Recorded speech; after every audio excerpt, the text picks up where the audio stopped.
I'm so happy. All right. So welcome back everybody to my 32 fan series where I'm talking to 32 different fans from all 32 teams across the NFL. And today I have two amazing guests with me and I'm super excited. So a couple of things. After this conversation or when this conversation releases, in the description, I will have all of their information so you can find them quickly, easily, and all those different things. And then anytime I talk to new people, I always tell my audience, we've never had a conversation before. So this is our first time collaborating. We are reaching out. I think it's important that people reach out to people. And so anytime it happens in real life, I always like to call it out and just say it. So here we are. We are talking about the lovely Commanders with the great logo, which I actually am kind of obsessed with, but there is that. But if you two would just like to introduce yourself, let us know how long you've been a fan, why the Commanders, anything you want to share, and then we'll just start talking about this team. Cool. Whoever, Z, you take it first. I will do better calling on both of you. Nah, no problem. So, hello everyone. I'm Z, one half of Reedie and Zee. I've been a fan all my life. I was born into it. As long as I can remember, being introduced to football by my uncle, who was a key pivotal person in my life, and I, kind of just all my life wanted to follow Unc. So he took me to my first football game. Took me to the first training camp. So like even as I remember, even as a kid back during the Dana Stubblefield days, being at training camp. So I was kind of placed into this community pretty early in this fanhood. So bleed it, burgundy and gold all day. I love it. I love it. What about you, Reed? I didn't start off a fan originally. I was a fan of, before I knew better, I was a fan of another team. I'm not going to mention that team, but probably like 2 years in my childhood. But then once I really started really understanding the game, pretty early on, probably when I was like 7 or 8 years old, I started watching, we were watching the Redskins at the time. And, that was the team, to watch back in the 90s and stuff like that, just coming off of a Super Bowl championship in 91. So I've been kind of just rocking with the team ever since. And I just, just been locked in ever since. I don't have any of the nostalgic stories about somebody taking me to my first game. I think I took myself to my first game. Well, no, I didn't. Actually, in high school, our coaches took us to my first actual live game. So that's that. And his uncle was one of my coaches. So yeah. So I guess he took me to my first game too. That's crazy. I ain't never think about that. Oh, that's cool. I love that. Okay. And then if you don't mind me asking, how did you all connect? Like, how did you all connect to decide, like, we're going to do this, we're starting this, let's do this? Yeah. Well, so go ahead. No, so the podcast was kind of Z's idea. So I have a background. I have a master's in journalism and public affairs. So that's like what I do for a living. And he was like, we literally like for years would be on the phone talking about the team every day, like by the numbers, like every single thing. And he was like, bruh, like, why don't we just start a podcast? Because we talking about it anyway. And he was like, well, with your background, like we can really get it done. And I was like, let me think about this. And I was like, yeah, let's do it. And, in the beginning, it was rocky. It was rough. It was hard. It was every adjective you can use to describe starting a podcast and just doing it, getting noticed in YouTube and Instagram. Just it was everything. But it's so rewarding. It just gives a lot. I don't even know how to describe the feeling it is, like just going to training camp and people just coming up to you, y'all Reedie and Zee. I watch y'all. Like it's just like it's like awesome. Like because we're just like we say all the time, we just two guys, lifelong fans that just love this team and we love talking about this team. So, it's that's how it really got started. The Reedie and Zee podcast. Yep. I love that. Well, that is how I found you too. I was just looking. So you're in the algorithm, so that's good. You're popping up. So if you were wondering, so I love that. So how are we feeling about the team as of today? I know last year, great year, tremendous year. I don't know if anybody was ready for what happened last year, and then this year happens. How are you feeling about the team now, Z, heading into the offseason? Obviously, the draft just happened, but how are you feeling just collectively? After every offseason, there's an excitement, eagerness to kind of dig deep into the team and see, the ins and outs, the training camps, kind of go back through that rebuilding stage and just kind of start back over. So it's a lot of excitement around that, but just as far as like the roster, as far as what the direction the team is headed, I would say I'm optimistic. I think that the changes that we made, could potentially be great changes. Getting Young in the offensive coordinator room, also going with a whole new defensive coordinator. But they're young-minded guys that can relate.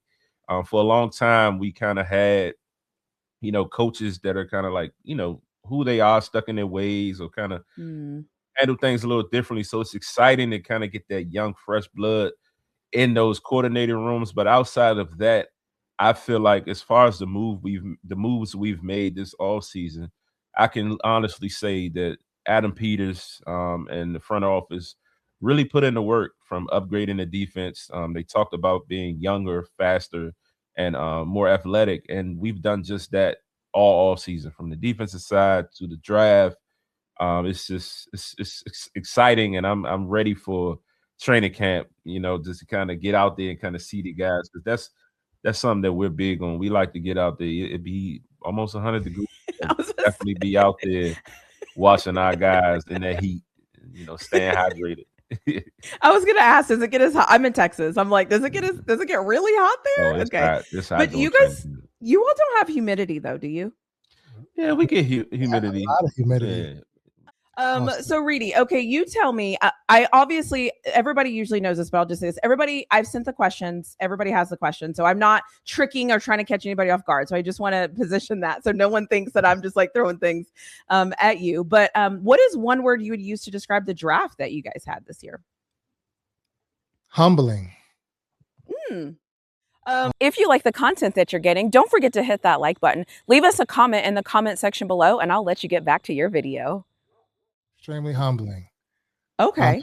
And I say that because the pick that I wanted, he went fairly early. And after that, I was a little depressed. I was a little down. But I had to snap back and had to realize, it's just one player, and I wish him nothing but success where he landed. But it was one of those moments for me, because I've never been so convicted about a player as I've been convicted about this player. And anybody that follows us knows I've been talking about this player the entire offseason, and that is one Jeremiah Love. I was convinced that we had a chance at 7. But all of the hype and the caliber of player that he is a team came in and they snatched him. So it is what it is. But I'm happy with the pick that we got. But it wouldn't have been my first choice because of Jeremiah Love. Fair. What about you, Z? What is your one word? Yeah, I would say value. I feel like in the back end of the draft, I mean, we know what Sonny did at the combine, and we know, like, at that moment on that board, I mean, you could have went many different places, a few other guys, but drafting Sonny, you can't really say anything bad about the pick, especially not on paper. Like, he checks all the boxes. So that's why I'm not necessarily speaking on him. But as far as the value, because we had like 5 or 6 picks, we didn't have a second rounder, we didn't have a fourth rounder. So to kind of get a guy like Antonio Williams in the third, a guy who they saying last year would have definitely been like a top 40 guy. He could have, he did well. The year before, he kind of was injured this past year, so it kind of pushed him back. And then, like, later on the draft, my favorite pick is with Matt Golban, the center. With him, he was like the second ranked center in the draft, and we snagged him in the 6th round. A guy who's only given up 2 sacks out of 700 some snaps. So that's just value for me. Even the running back that we got out of Penn State. So we went BPA, and I just loved it. But I feel like the evaluation as far as value was there. We made the best of what we had. Yeah, Sonny Styles was my guy. Like, I knew, I'm a Steelers fan. I knew we didn't have a chance, like, unless we would have moved up. So he was my like home run of the draft of whoever got him. So anyway, seeing him at least went to the Commanders. There was a couple of teams where I was like, please don't go there. Now I'll have to cheer against you. So I was happy that he went with you guys. What were you gonna say, Reedie? Sorry. No, I was gonna say I agree. That is a good word to use for describe that. It was a good value as far as what we were able to get done with the limited amount of picks. Cause you only had 2 picks in the top 100. That's crazy. So just imagine if we would have had a second round pick. But I kind of thought when we picked Sonny Styles, I thought they would maybe try to trade down and go back and maybe trade with like a Miami, you know what I'm saying? When they made the trade with Cincinnati, when Cincinnati made the trade to get Lawrence, I kind of knew that was off the board, but I was thinking we would have that type of opportunity. But then, what they said in the pressers afterwards that nobody was calling to move when they were on the clock. So they just stuck and picked. But I think with Mansour Delane coming off the board beforehand with Kansas City coming up and taking him off the board, I think that Sonny Styles just basically fell in our lap. We had to take him. He was the best. You had to. Yeah. In the draft, I feel like as soon as Love went, the whole draft kind of reset. It was like everybody thought they knew and then they didn't know. And then, yeah. Okay.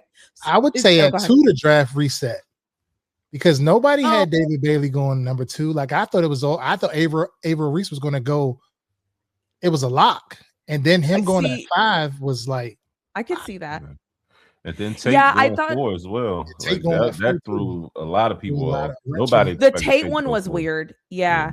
When the Jets didn't want to see, did they cancel Reese or Bailey? Whoever they canceled, I was like, they're going because they canceled the guy they ended up taking, I think. So I was like, oh, this is a throw off. This is a throw off. Like I'm like, they're taking him. So in that day, I was like, guys, they're taking him at 2. So now we have 3. But you're right. Tate did surprise me with the Titans. That also surprised me. So yeah.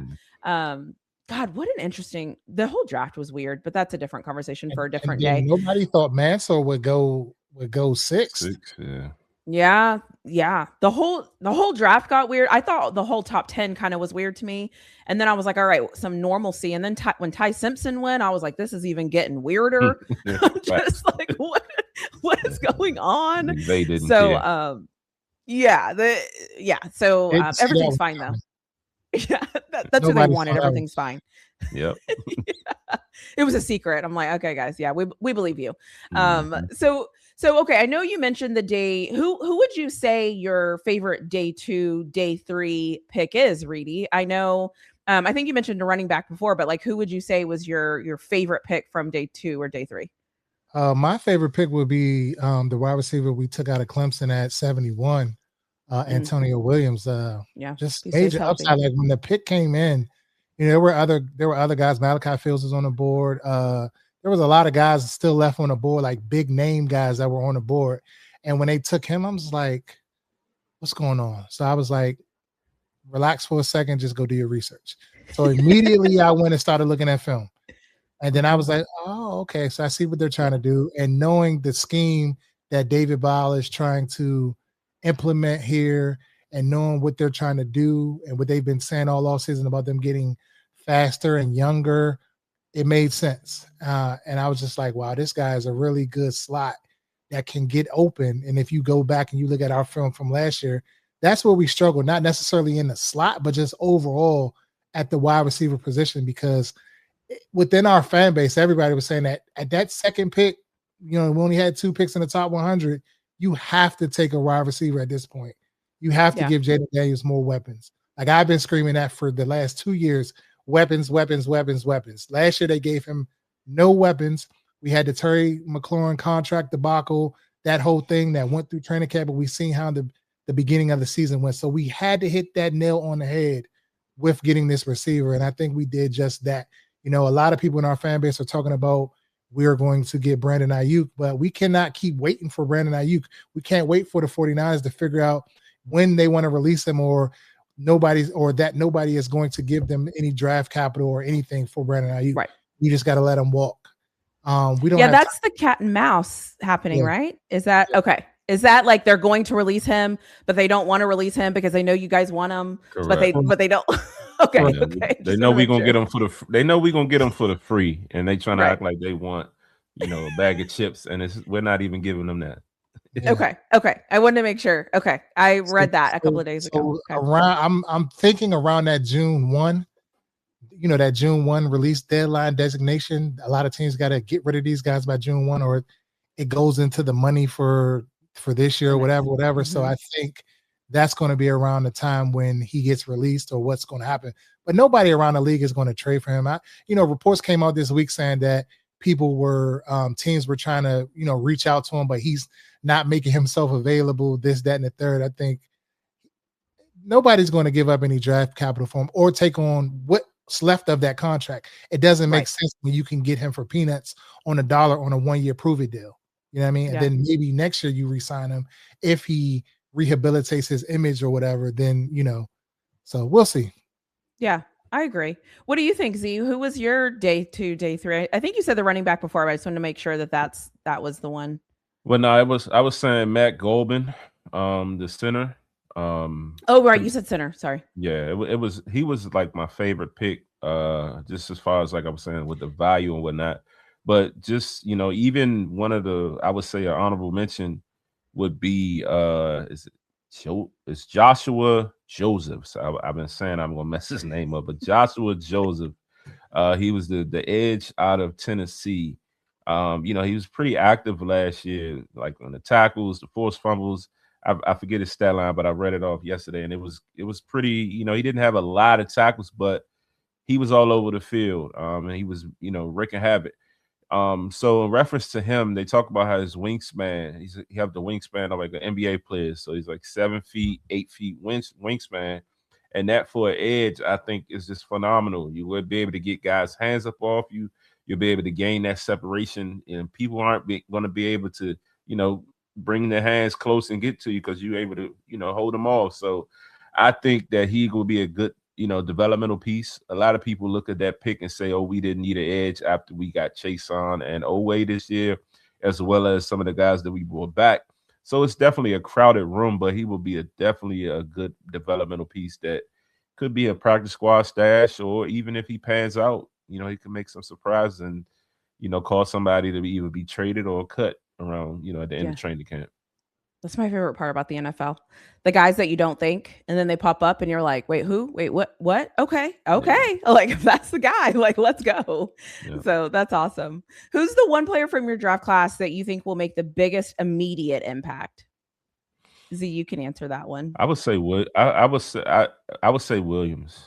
I think Williams is in the slot. Jayden is going to get him open. He's quick. They're talking about he's going to be like Amon St. Brown style. I don't want to kind of put that name on him yet, but the usage, how they use him in the offense, is, kind of they're looking like it's going to be that similarity there. And if that's the case, he's going to get a lot of targets. He's going to be open quick.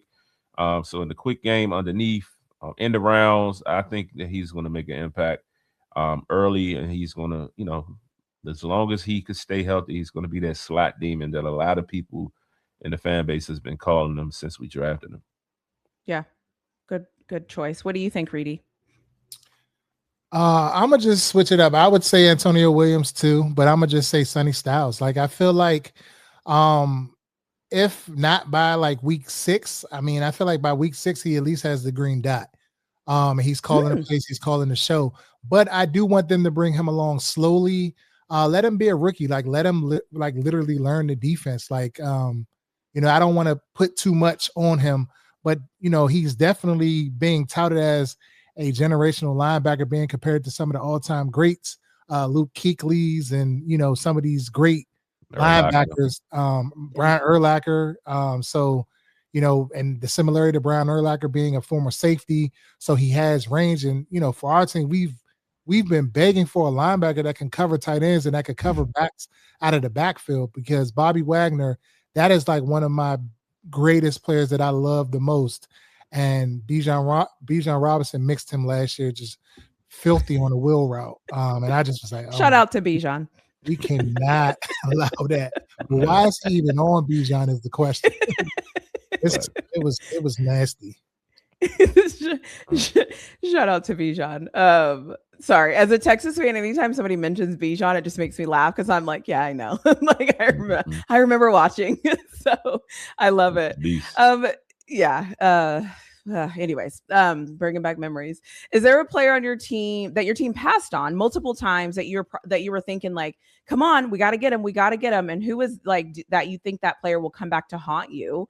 Reedie, I'll pass this question to you. Like, is there anybody that you're thinking about where you were like, we have to get him, but yet it just never happened? I would say Jordan Tyson. I think, or maybe Caleb Downs. I'll stay Caleb Downs. I'll stay in the division. We passed on Caleb Downs. We went Sonny Styles over Caleb Downs. Caleb Downs is outstanding safety. I didn't have him as on my big board as everybody else had him touted. I thought maybe he would be a player that you could maybe trade back and pick up around that 12 to 13 ish. If you went back in the draft. But I think he's going to be outstanding. And he went to the arch rival, the most hated of arch rivals.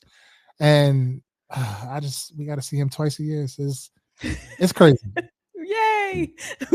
What do you think, Zee? Who's your player? So I was thinking earlier I was going to say Tyson, but then I retracted and I said no, I got to say Mekhi Lemon because he's in the division. We got to see him twice. Yeah, the Eagles, you go to a team with the Eagles who's already established. Yeah, they have their moments where Hurts is dealing with whatever he's dealing with. They always seem to be in the news for something.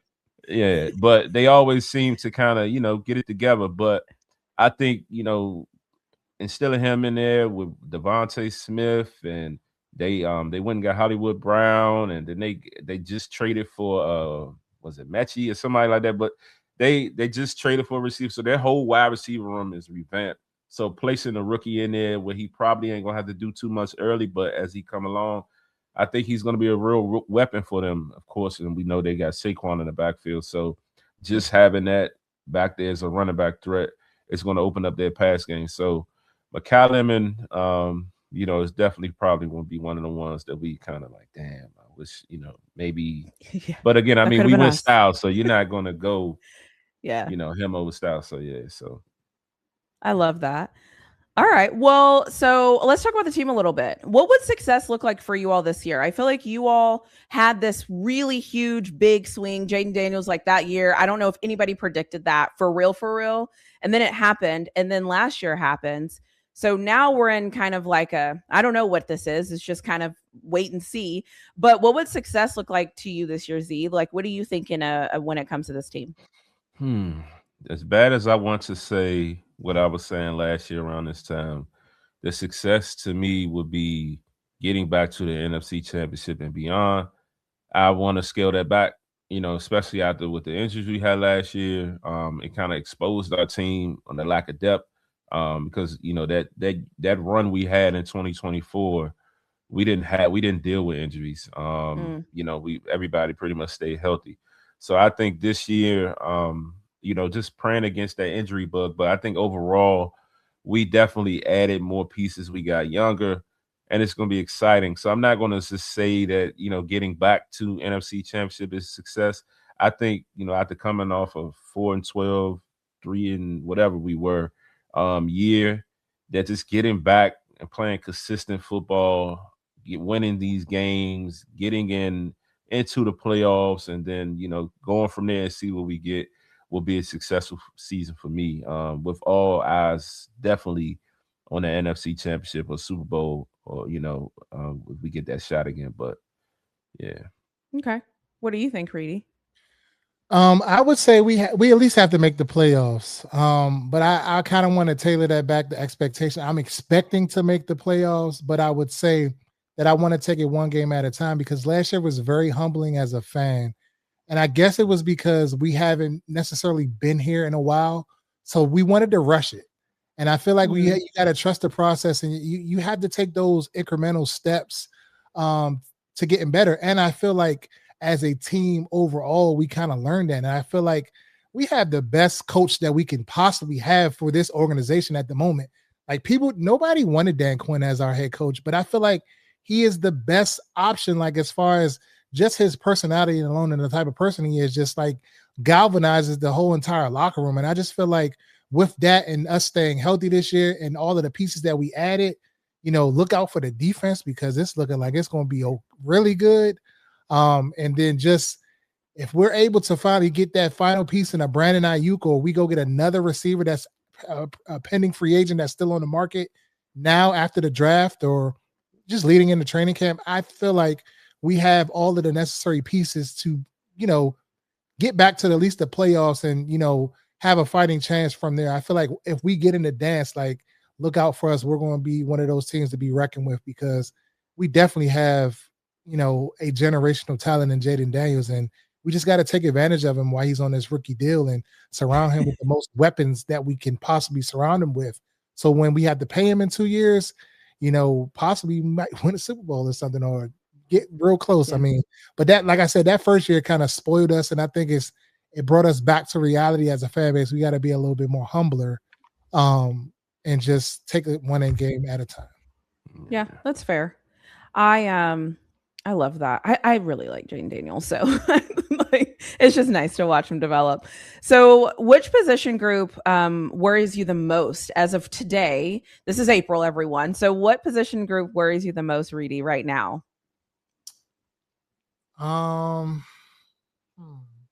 I guess I would say the wide receiver position, because it's a lot of unknowns there. I just feel like Jayden, like we cannot allow him to do it all. Like, he will try, but we cannot allow him to do it all. We have to give somebody else, do it for him. Like, just let him make the plays that he needs to make him, keep him clean, keep him healthy. You know what I'm saying? Like, this is the next $100 million contract that's about to be signed, 60, 50 million fully guaranteed per year contract guy coming up in the next year or two. So we have to find ways to advance the football. Like we seen last year, like our wide receiver room, we were abysmal. Like it was nothing after Terry McLaurin. When he got hurt, it was nothing. Noah Brown gave us nothing. Nobody gave us anything in the passing game, and we just cannot have another year of that. So we need to get that receiver room right. I think we're in the right direction with bringing back a De'Ami Brown and drafting an Antonio Williams, but I feel like we really need a number two. They didn't bring back Debo. That's still up in the air if they're going to go get him now or not, but you need to bring in a solidified number two receiver to kind of take the pressure off of Jayden and the pressure off of Terry McLaurin. I love it. Z, what do you think? I would say the cornerback room, outside of Trey Amos and Mikey Sanders still, we have Meek Robinson, who we just signed this offseason. And those for Mikey and Meek, they're under 6 feet. I'm a fan of taller corners, be more rangy. So for me, it's a little wordy, especially if one of them go down, it's like, okay, what are we gonna do? The depth that we had before, like we had Noah Igbenogany, we had Jonathan Jones. Those guys are no longer here. So after Meek Robinson, I think it's like more so kind of like camp baddies, if I'm not forgetting anyone. So I look at that room like we still, as of today, I am worried, and we still have work to do there, whether that's, hitting free agency and signing like a guy like Jeff Okudah, or, if that's waiting till these, post-June 1 cuts to see if somebody else falls, right before training camp, something like that. But I still think today I look at that room and think it needs improvement, especially with the safety room that we had. Now, I mean, we did get, Nick Cross, and there's expectations that he's going to, make that room better.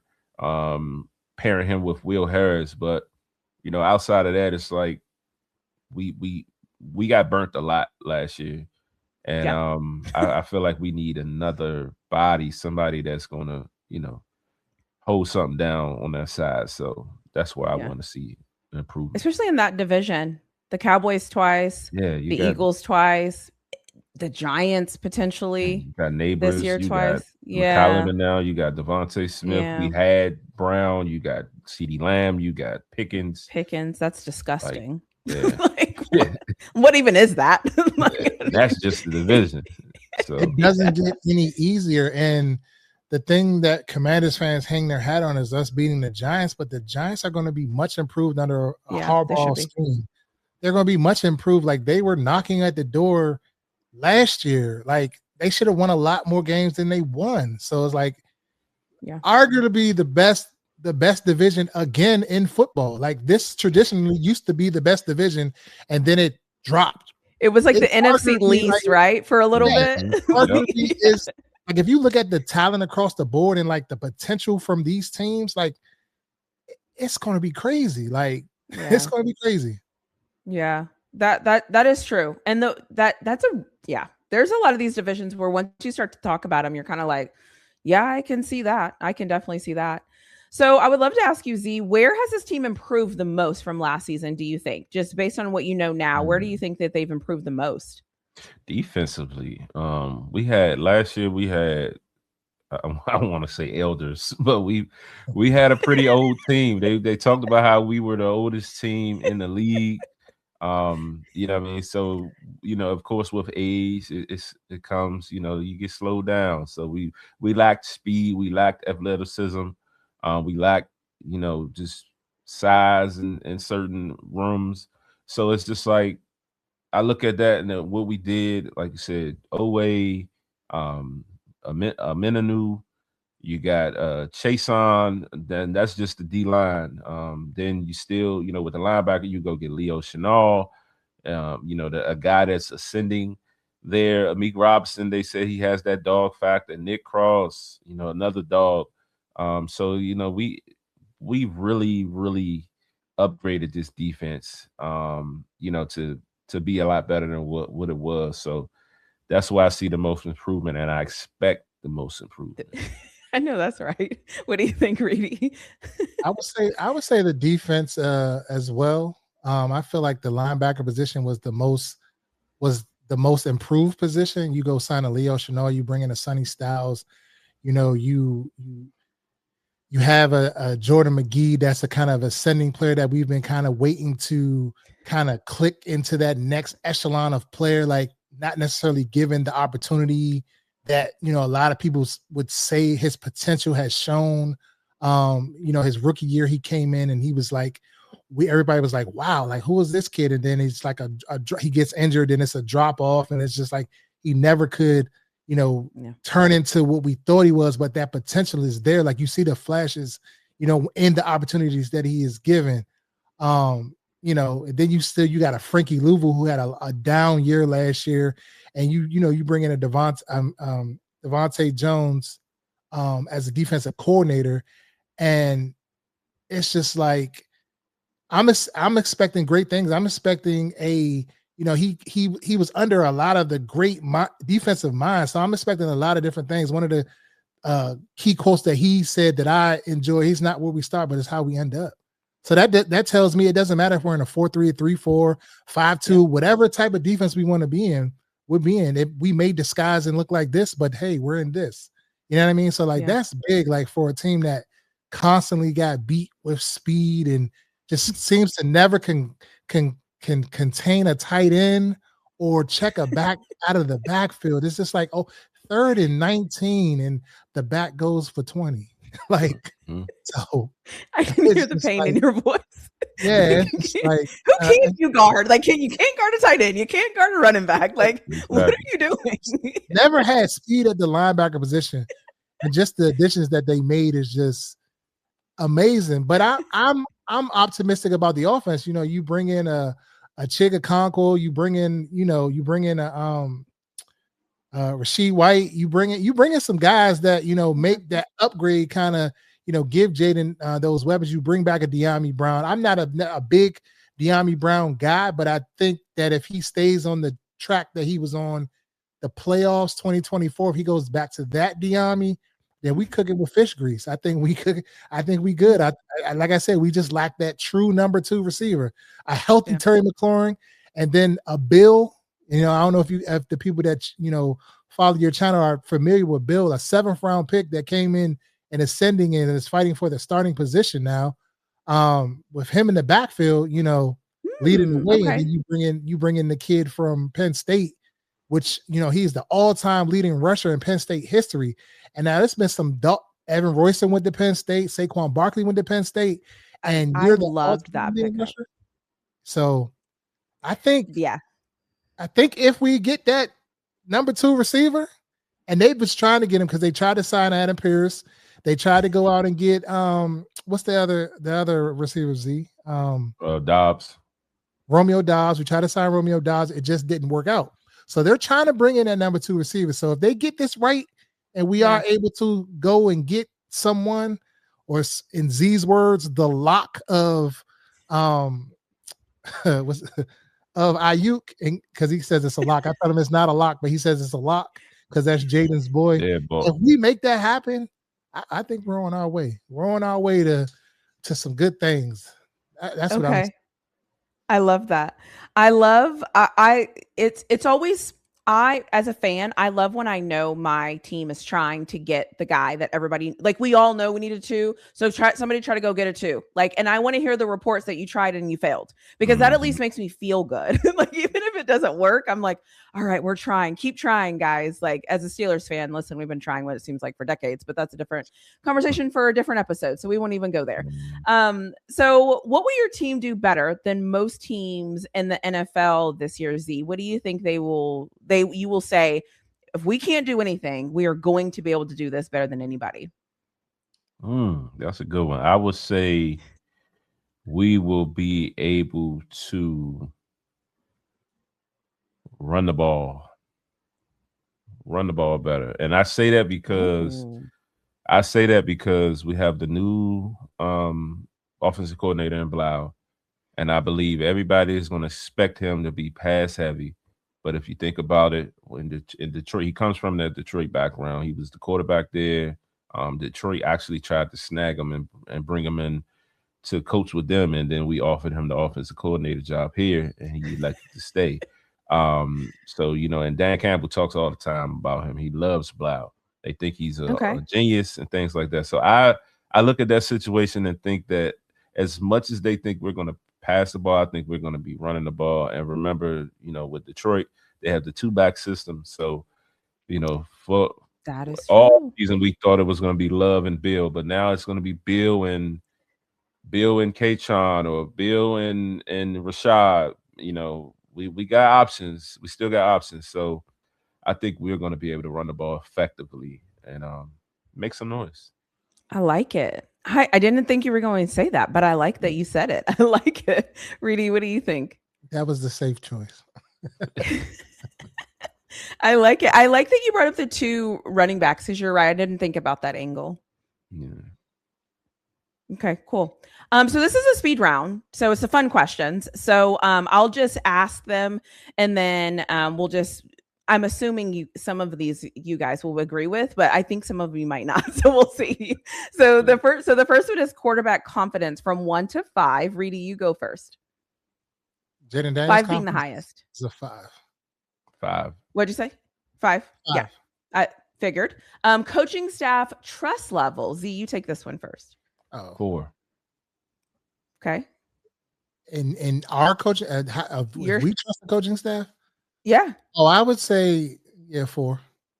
4. Okay, cool. Who do you think will carry the team this year, Reedie? Offense or defense? Offense. I'm gonna say defense. Okay. Z. Defense. Okay. Love it. If you could trade drafts with any team that drafted, they get all of your draft picks, then you get all of their draft picks, what team would you pick, Z? I would say I would say the Giants. Good pick. What do you think, Reedie?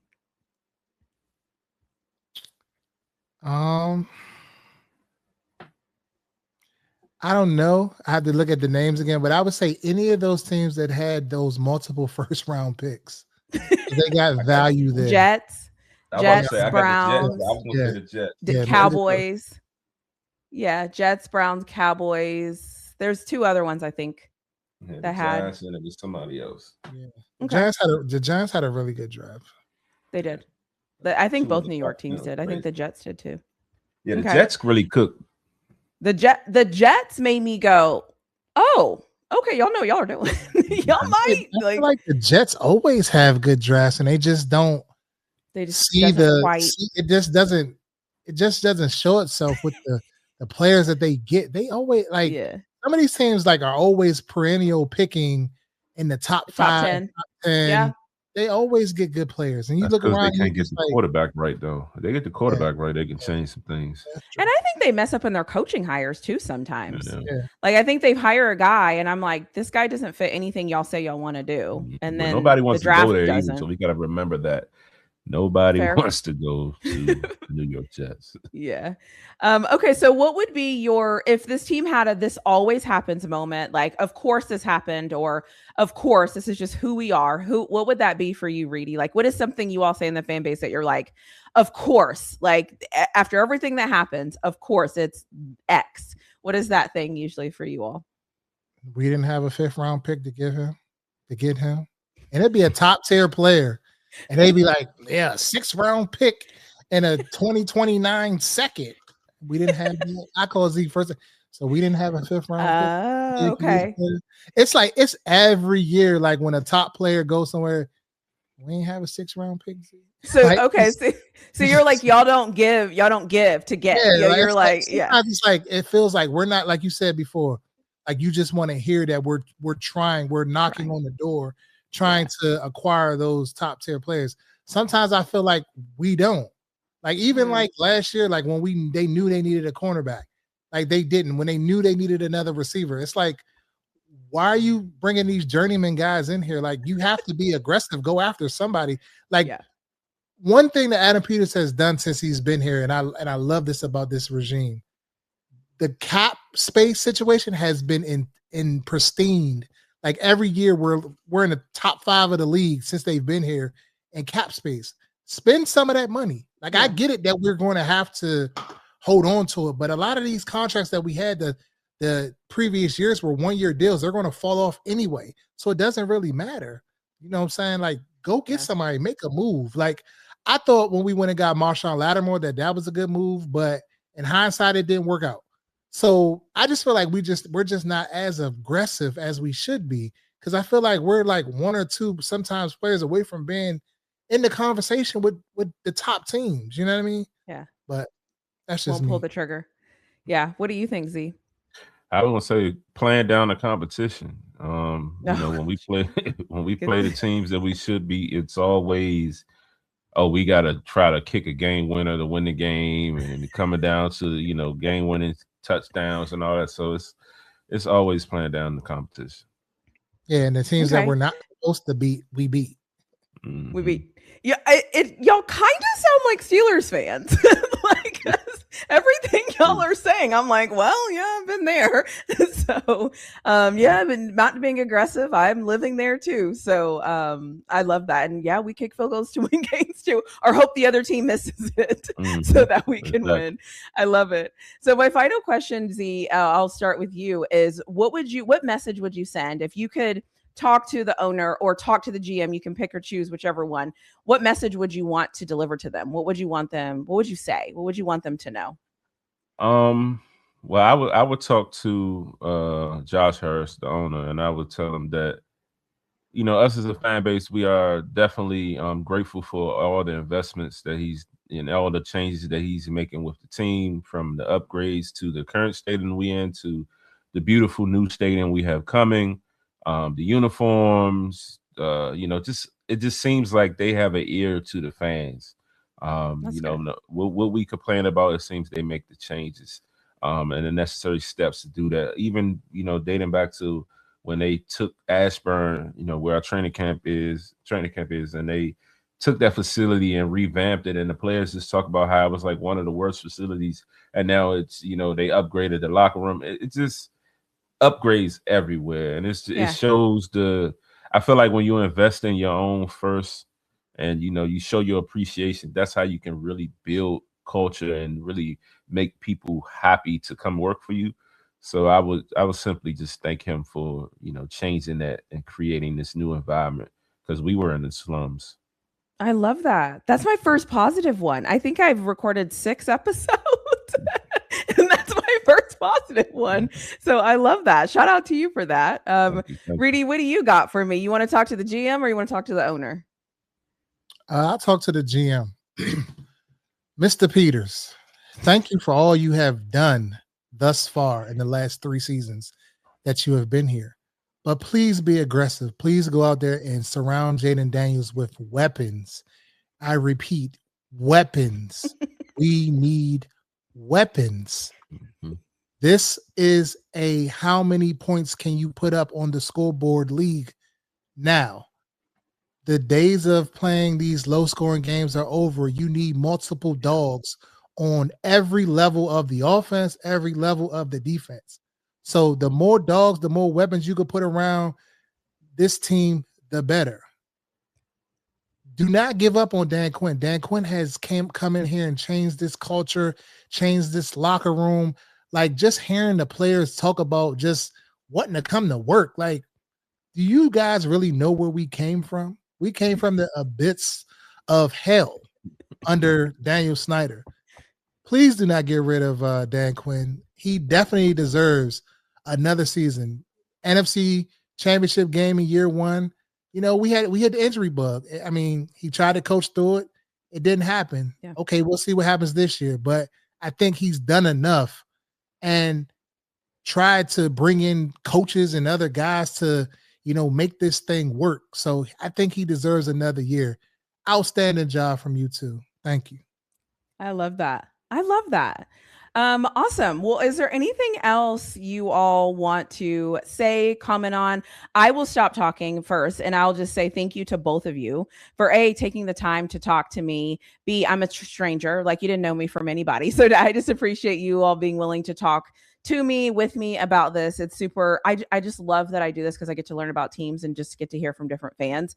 And Reedie, I believe I got your name wrong at the beginning of this. If I remember correctly, I'm sorry. I'm terrible with names.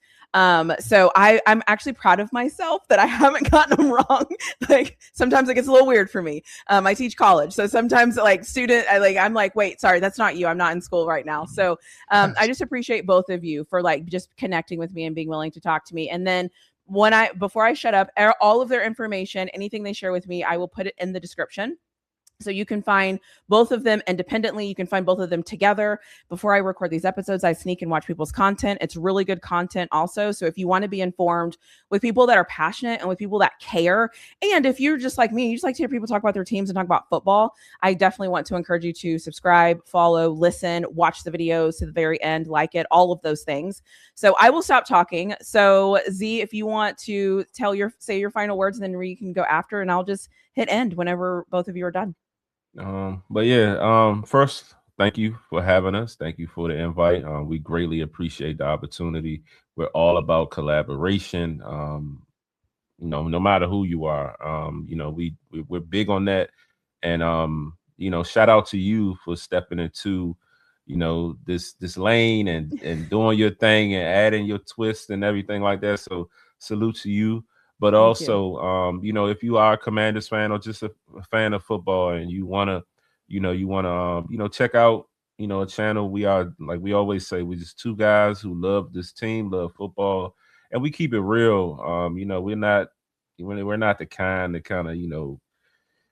that try to act and put on just for a camera. Like, we are our authentic selves through and through. We joan on each other, we laugh, that's just what we do. You're gonna get the raw, uncut authenticity with Reedie and Zee. So, come check us out. And like I said, thanks for having us.